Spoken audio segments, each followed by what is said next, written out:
ഞാൻ ചിന്തിച്ചിട്ടുള്ള കാര്യം വെച്ചാൽ നമ്മൾ ഇൻ്റഗ്രേഷൻ ഡിഫറൻസിയേഷൻ എന്നൊക്കെ പറഞ്ഞ സംഭവങ്ങൾ പഠിച്ചിട്ടുണ്ട്. അത് എന്തിനാണെന്ന് പോലും എനിക്കിതുവരെ അറിഞ്ഞു. അത് നിങ്ങൾ ചുമ്മാ ഇവിടെ ഇരുന്നിട്ട് ചുമ്മാ കസേരയിൽ ഇരുന്നിട്ട് പറയുന്നുണ്ട്. അത് ഓരോരോ പ്ലാറ്റ്ഫോമിൽ എത്തുമ്പോൾ അത് അങ്ങനെ പൈപ്പിനകത്തൂടെ വലിയ പൈപ്പിനകത്തൂടെ ഓയിൽ പോകുന്നതിൻ്റെ വെലോസിറ്റി ഒക്കെ വെച്ചിട്ട് എന്തോരം കണക്കുകൾ പോവും.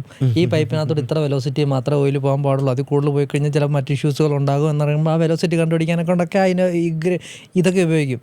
അല്ലാതെ മറ്റേ ഇതൊക്കെ ചുമ്മാ അതൊക്കെ എന്തിന് പഠിക്കുന്നു എന്ന് പറയുന്നതിനകത്ത് നമ്മളത് ഇവിടെ ഇരുന്ന് ആലോചിക്കുന്നുണ്ട്. നമ്മൾ ആ ഇതിലേക്ക് എത്തുമ്പം അല്ലെങ്കിൽ ഒരു വലിയൊരു പരിപാടിയിലേക്ക് എത്തുമ്പോൾ അങ്ങനെയാണ്. ഇപ്പോൾ ഒരു വലിയൊരു ബിൽഡിങ്ങിന്റെ ഇത് അളക്കാൻ പറഞ്ഞു കഴിഞ്ഞാൽ കുത്തിയിരുന്ന് സ്കെയിൽ വെച്ചൊന്നും അളക്കാൻ പറ്റത്തില്ല. അപ്പം ഫോർമുല വേണം. അതിനൊക്കെയാണ് ഈ പരിപാടികളെല്ലാം കൊണ്ടുവന്നിരിക്കുന്നത്. എത്ര കട്ട വേണം, എത്ര കമ്പി വേണം, ഇതിനൊക്കെ ഒരു കണക്കുണ്ട്. അതൊക്കെ ഈ ഫോർമുലയും പരിപാടികളും ഒക്കെ വെച്ചിട്ടാണല്ലോ ഇതെല്ലാം കണ്ടുപിടിക്കുന്നത്. ബ്യൂട്ടിഫുൾ ആയിട്ട് ആൻസർ ചെയ്ത് നോക്കിയേ. അല്ല, ഞാൻ സീരിയസ്ലി നല്ല ആൻസർ ആണ് ബ്രോ. അത് നമ്മളെല്ലാരും പറഞ്ഞ മറ്റേ ഇതും കൊണ്ട് അത് ചെയ്യാൻ പറ്റി. ഓരോന്നിനും അതിൻ്റെതായിട്ടുള്ള പരിപാടി. അതായത് ചുമ്മാ ഒന്നും ഇത് ചെയ്യത്തില്ലല്ലോ. അതെ. പിന്നെ നമ്മുടെ എഡ്യൂക്കേഷനകത്ത് ഒരു പ്രശ്നം എന്താണെന്ന് വെച്ച് കഴിഞ്ഞാൽ ഇവരെ പ്രാക്ടിക്കൽ കൂടുതലായിട്ട് ചെയ്യിപ്പിക്കുന്നില്ല. ജോമ നോക്കുക, കമന്റ്സ് എത്ര വന്നിട്ടുണ്ട്. ബേസിക്കലി അതാണ് പഠിപ്പിച്ചുകൊണ്ടിരിക്കുന്ന സമയത്ത് കൂടുതൽ പ്രാക്ടിക്കൽ ചെയ്യിപ്പിക്കുക. ഇത് ഈ പഠിച്ചുകൊണ്ടിരിക്കുന്ന സമയത്ത് നമ്മൾ ഡിഫറൻഷ്യൽ ഇന്റഗ്രൽ പഠിക്കും +1 +2. ഇത് എന്തിനാണ് പഠിക്കണേന്ന് ആരും പറഞ്ഞു തരൂല. അപ്പോൾ ഒബ്വിയസ്ലി ഇതിനകത്ത് ഒരു ഇൻട്രസ്റ്റും ഇല്ലാത്ത പിള്ളേർക്ക് മനസ്സിൽ തോന്നുന്ന ഒരു ചോദ്യമാണ് എൻ്റെ വായിന്ന് വന്നത്. കാരണം നമുക്കത് ലൈഫിൽ യൂസ് വന്നിട്ടില്ല. പക്ഷെ ഇതൊക്കെ പറഞ്ഞാണെങ്കിൽ ഇതൊക്കെ ഓരോ സ്ഥലങ്ങളിൽ ഉപയോഗിക്കുന്ന സാധനങ്ങളാണ്. അത് ഉപയോഗിക്കാത്ത പക്ഷം ഇതൊക്കെ ആവശ്യമില്ലാത്തത് എന്ന് പറയുന്ന തോട്ടാണ് പ്രശ്നം. അതെ. ഇപ്പൊ തന്നെ വെച്ചാൽ നോക്കിക്കോ, നമ്മളിപ്പോ സ്കൂളിൽ പഠിക്കുന്നു, നമുക്ക് എന്ന് പറഞ്ഞാൽ എല്ലാ ഒരു എക്സാമ്പിൾ പറഞ്ഞുതരാം. ഒരു പണ്ടൊരു ഫോട്ടോ കണ്ടിട്ടുള്ളതാണ്.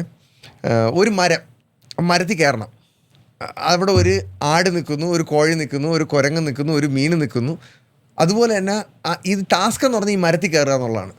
കോഴിക്ക് മരത്തിൽ കയറാൻ പറ്റുമോ? മീനിന് മരത്തിൽ കയറാൻ പറ്റുമോ? ഇല്ല. ഇതുപോലെയാണ് നമ്മുടെ എഡ്യൂക്കേഷൻ സിസ്റ്റത്തിനെ അവരൊന്നും ഉപയോഗിച്ചത്. കാരണം പല പല സ്കിൽ സെറ്റുള്ള ആൾക്കാർ, എല്ലാവർക്കും ഒരൊറ്റ റൂട്ട്, എല്ലാവർക്കും ചിലപ്പോൾ ഒരേ കണക്ക് മേളിലെത്തിപ്പെടാൻ പറ്റിയെന്ന് വരില്ല. അതുകൊണ്ടാണ് പലരും എഡ്യൂക്കേഷനിൽ വീക്കായി പോകുന്നതും സപ്ലിയും ബാക്കും കാര്യങ്ങളും തോറ്റു പോകുന്നതൊക്കെ. അപ്പോൾ അതെങ്ങനെ ഇമ്പ്രൂവ് ചെയ്യാന്നാണ് ശരിക്കും നമ്മുടെ ഒരു സിസ്റ്റം നോക്കേണ്ടത്. തീർച്ചയായിട്ടും. അനുസരിച്ച് എങ്ങനെ ഫീൽ ചെയ്തിട്ടുണ്ടോ? ഒരു ബേസിക് എഡ്യൂക്കേഷൻ എന്തായാലും വേണം.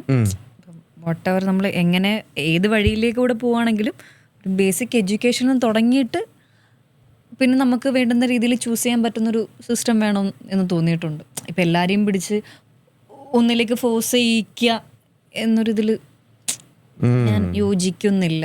പറഞ്ഞ പോലെ എല്ലാവർക്കും ഈ പഠിക്കാനുള്ള ഒരു ബുദ്ധി, ശരിക്കും ആക്ച്വലി ആ ബുദ്ധി, ആ ഒരു കോൺസെൻട്രേഷൻ പവറോ അത്രയും സാധനം വേണമെന്നില്ല. കോൺസെൻട്രേഷൻ പവർ തന്നെയാണ് അത്. ഭയങ്കര എന്താ പറയുക, ഈ പറഞ്ഞ പോലെ എല്ലാ സ്കൂളിലും പഠിക്കുന്നവർക്ക് ഭയങ്കര പ്രയോറിറ്റി കൊടുക്കുക, അവരെ ഭയങ്കര നന്നായിട്ട് ട്രീറ്റ് ചെയ്യുക. ഫ്രണ്ട് ബെഞ്ചസ് ബാക്ക് ബെഞ്ചസ് അതെ കാലാകാലങ്ങളായിട്ട് അങ്ങനെ ഇതാക്കുക, ആ പരിപാടിയുണ്ട്. അങ്ങനെ ഇപ്പം എന്താ പറയുക, ആ കോൺസെൻട്രേഷൻ പവർ ഇല്ലാത്തതിന് നമ്മൾ ടീച്ചേഴ്സും എല്ലാവരും ട്രീറ്റ് ചെയ്യുന്ന രീതി ഭയങ്കര ഡിഫറെൻ്റ് ആണ്. അത് നമ്മുടെ മെൻ്റൽ ഹെൽത്തിനെയും ബാധിക്കും. ഒരു വളർന്നു വരുന്നൊരു കുട്ടീനെ ഈ പഠിക്കാനുള്ള ഒരു ഇതില്ല, പ്രഷർ കൊടുക്കുമ്പോൾ അവരത് മെൻ്റൽ ഹെൽത്തിനെ ബാധിക്കും. സോ